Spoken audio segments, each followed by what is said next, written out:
on modern marvels. The McDonnell Douglas F-15 Eagle first flew in 1972.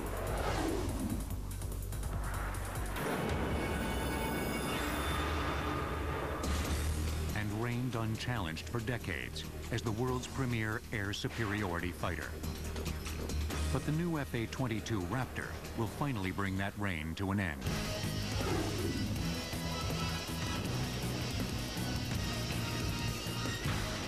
Both the F-15 and the Raptor fly and climb faster than conventional jet fighters.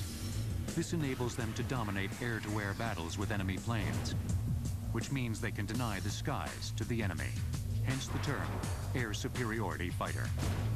The goal in developing a fighter airplane is really to make certain that you can totally, overwhelmingly dominate the opponent. If you look at the F-15, it became America's most successful air combat fighter.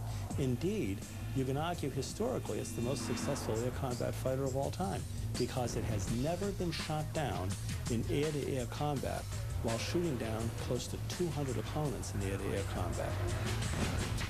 In 1975, 20 F-15 Eagles were modified to make them even faster.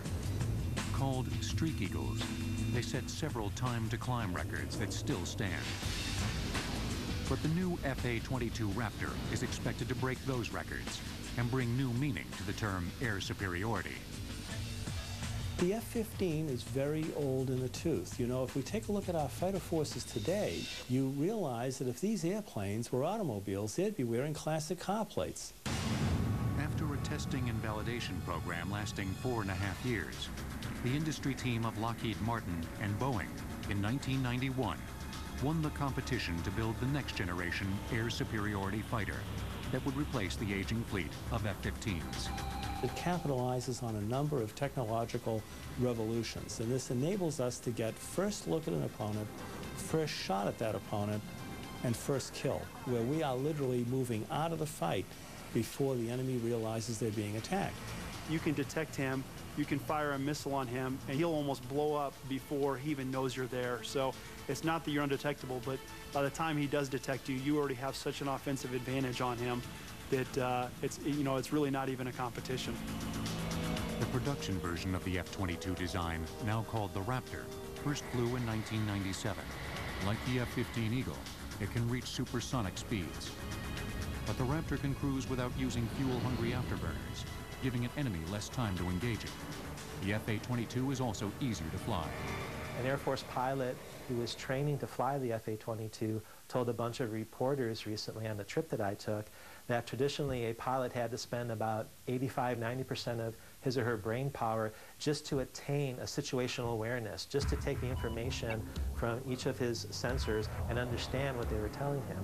He says with the F-22 Raptor, that situational awareness is almost instantaneous, so he has most of his brain power left to devise how he's going to attack a certain target or how he's going to evade something, that type of thing. So that's a real significant difference.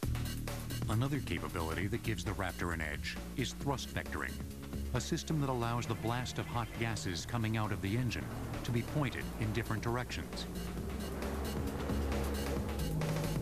This allows the aircraft to change direction much more rapidly than conventionally powered fighters.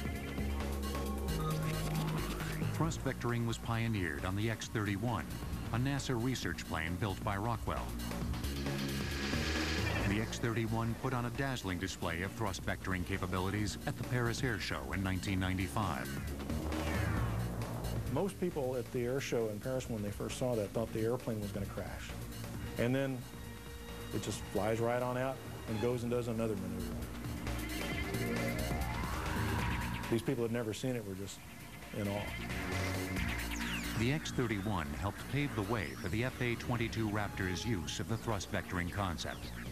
The maneuverability of the F-22 in a dogfight is such that if you're in the merge and you're doing that spiraling telephone pole of death, you know, where you're going down, descending, losing altitude, and trying to outturn the other guy, with the F-22, with that thrust vectoring, it allows you to put the nose right at the guy and fire a missile and end the engagement. You initially try to start fighting just like you did in an F-15, and then you start to realize what capabilities you have and what limitations no longer apply to you. So you adapt real quickly, but it doesn't take someone very long. After a sortie or two, coming from the 15 into the F-22, it's an awesome capability.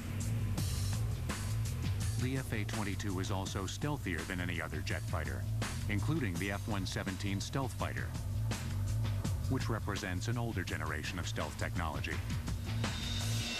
That's not very stealthy, right? But head on, you don't see much of the jet, and you don't have anything hanging on the wings to give your signature away.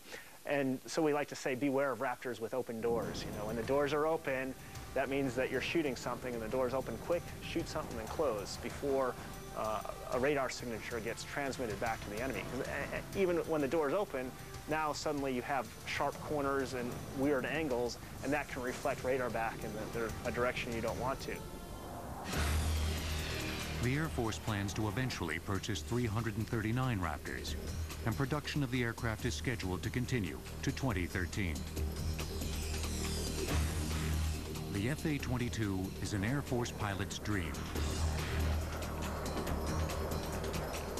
But there are planes on the horizon that may be more like a pilot's nightmare, because these aircraft have no pilots. The F-15 Eagle can climb at more than 40,000 feet per minute. That's sea level to the top of Mount Everest in 45 seconds. Extreme aircraft will return on Modern Marvels.